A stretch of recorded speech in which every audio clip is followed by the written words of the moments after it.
నమస్కారం. ఆర్వీఆర్ టీవీకి స్వాగతం. రైల్వే నిధుల కేటాయింపు పథకాల అమలులో రెండు తెలుగు రాష్ట్రాలు బుల్లెట్ స్పీడ్తో దూసుకుపోతున్నాయి. 2009-14 దశకంతో పోలిస్తే ఇప్పుడు నిధుల కేటాయింపులు 10 రెట్లు పెరిగాయి.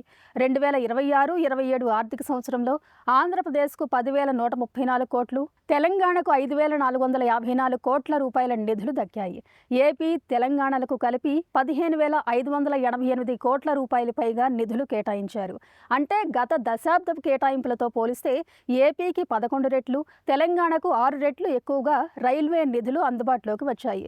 కొత్త రైల్వే లైన్ల నిర్మాణం, విస్తరణ, భూసేకరణ, డబ్లింగ్, విద్యుదీకరణ, రైల్వే స్టేషన్ల ఆధునీకరణ లాంటి పథకాలు ఉధృతంగా సాగుతున్నాయి.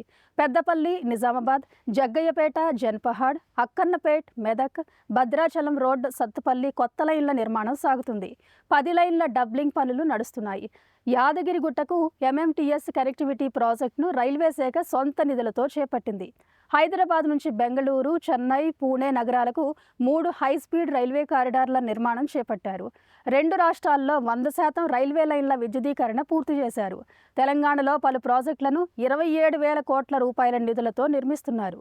ఇక ఆంధ్రప్రదేశ్లో 92,649 కోట్ల రూపాయల ప్రాజెక్టుల పనులు చేపట్టారు.